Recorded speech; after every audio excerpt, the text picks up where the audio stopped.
नमस्कार दोस्तों, star education में आपका स्वागत है। आज हम लोग पढ़ेंगे समास। समास की थ्योरी पढ़ेंगे। क्वेश्चन आंसर हम लोगों ने कर लिया है।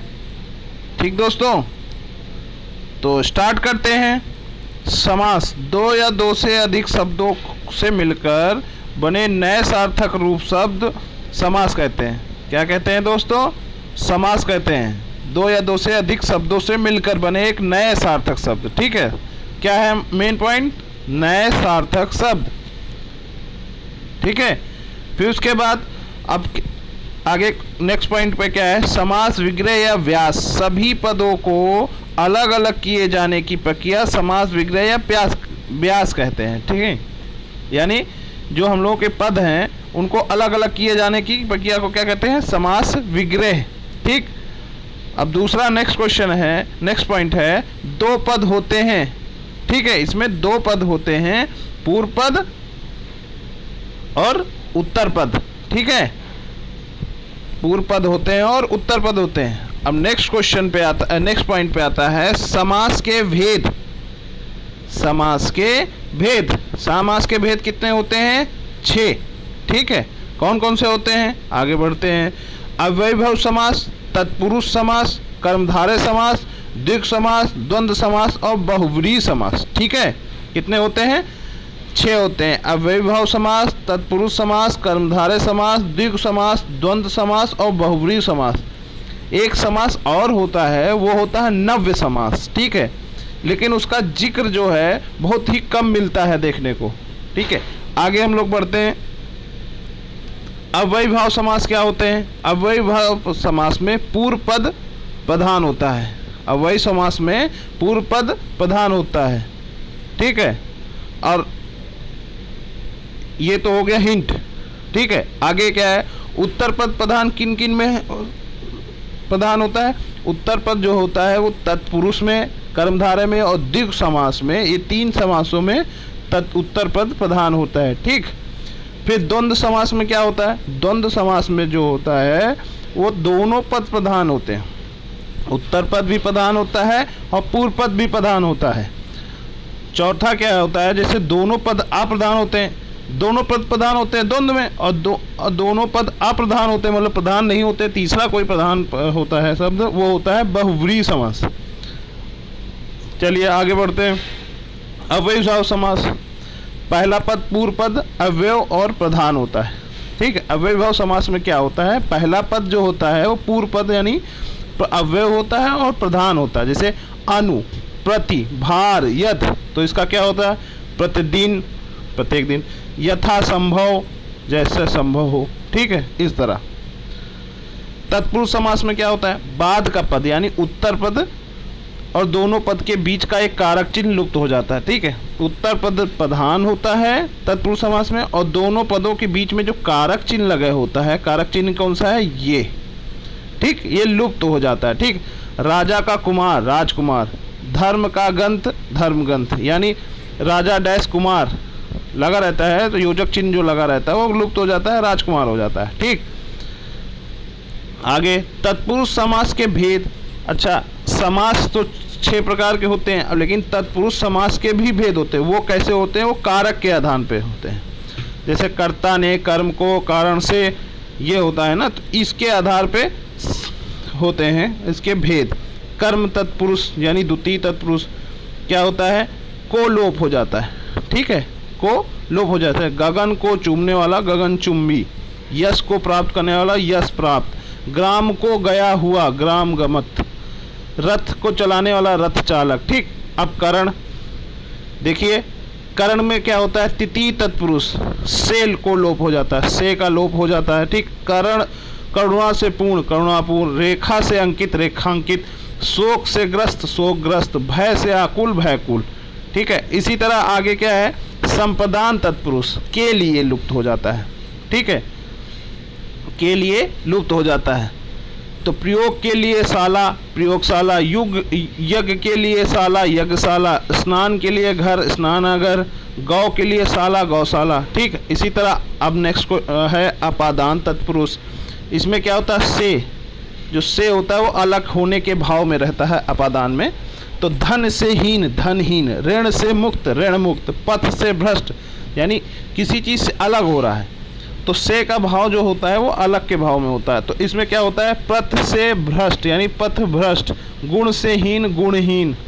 अब आगे संबंध तत्पुरुष, का के की लुप्त हो जाती है, राजा का पुत्र राजपुत्र, देश की रक्षा देश रक्षा, राजा की आज्ञा राजज्ञा, शिव का आलय शिवालय। ठीक है, इसी तरह आगे आते हैं अधिकरण तत्पुरुष, सप्तमी पुरुष तत्पुरुष, में पर लुप्त हो जाता है, में और पर लुप्त हो जाता है। शोक में मग्न शोकामग्न, लोक में प्रिय लोकप्रिय, पुरुषों में उत्तम पुरुषोत्तम, धर्म में वीर धर्मवीर।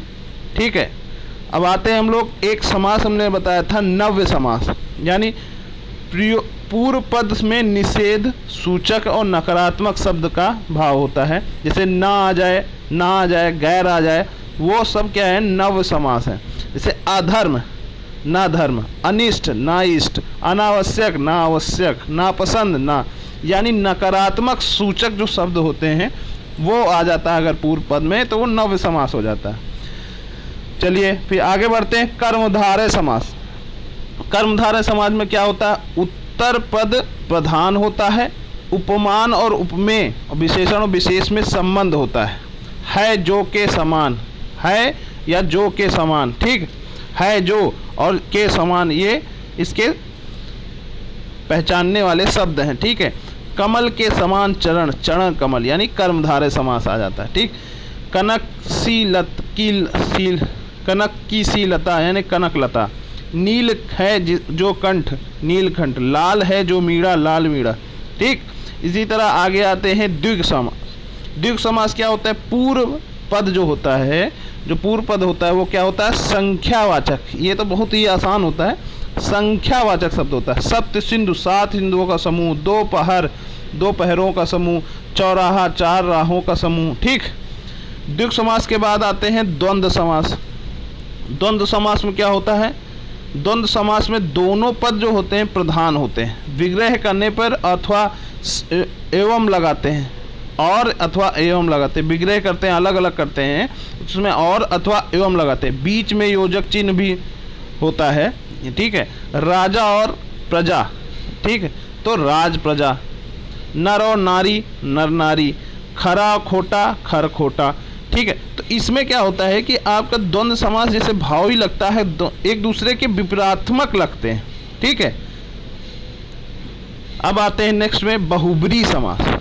क्या उनसे समास, बहुब्री समास, इसमें कोई पद प्रधान नहीं होता। ठीक है, ये तीसरा पद कोई प्रधान होता है, किसी तीसरे की विशेषता बताता है। नीलकंठ, नील है कंठ जिसका अर्थित शिव, तो ये बहुब्री समास हो गया। ठीक है, लंबोदर, लंब है उदर जिसका अर्थात गणेश।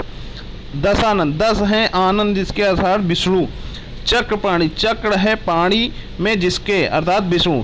तो ये क्या है, बहुब्री समास क्या होता है, वो तीसरे का कोई शब्द की विशेषता बताता है। ठीक है, वो तीसरा पद प्रधान होता है।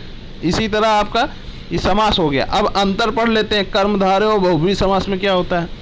कर्मधारय और बहुब्री समास तो आप देख ही रहे हैं, सब एक ही जैसे लगते हैं, लेकिन इसमें क्या होता है, कर्मधारय में पद विशेषण और उपमान उपमेय, 2 पद विशेष उपमेय होते हैं। ठीक है, लेकिन बहुब्री समास क्या होता है, समस्त पद किसी संज्ञा की विशेषता बताते हैं। ठीक है, किसी संज्ञा की विशेषता बताते हैं समस्त पद, है जिसका लगता है इसमें, और इसमें है जो लगता है।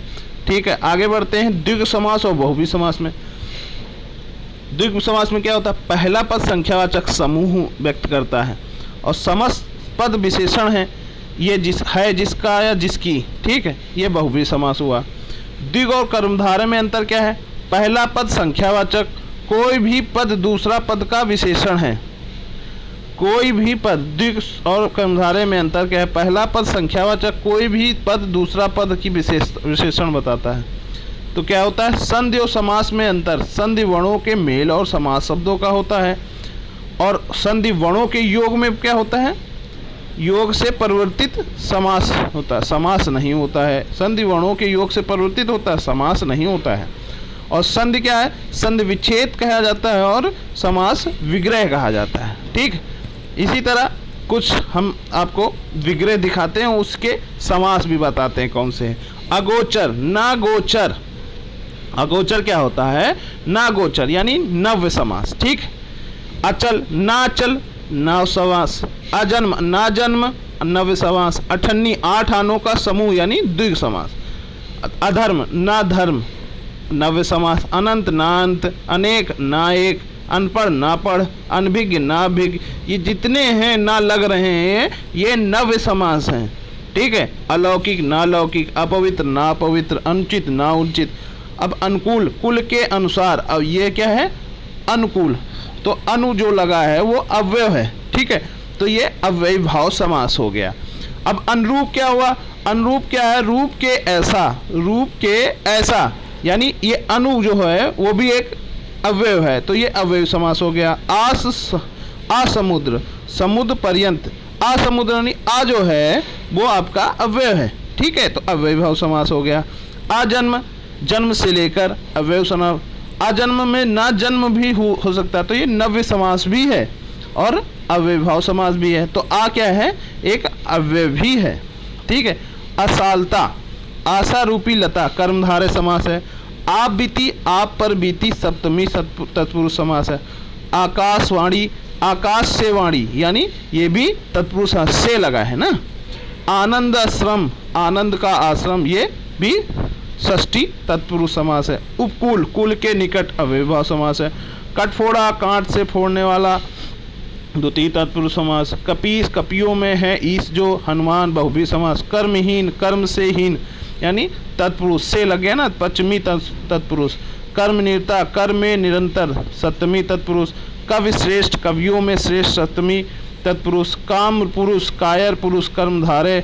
कुंभकार, कुंभ को करने वाला, उपपद तत्पुरुष समास। काव्यकारा, काव्य की रचना करने वाला, उपपद तत्पुरुष समास है।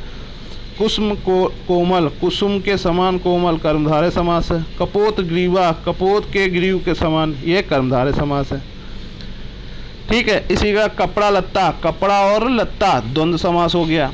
कृष्ण पाण, कृष्ण के लिए अर्पण, यानी चतुर्थी तत्पुरुष समास। क्षत्रिय अधम, क्षत्रियों में अधम, सप्तमी तत्पुरुष समास। खगेश, खगो का ईश है जो, वह गरुण, ये बहुव्रीहि समास। गंगा जल, गंगा का जल, षष्टमी तत्पुरुष समास। गगन, गगन, गगन रूपी आंगन, गगन आंगन, कर्मधारय समास।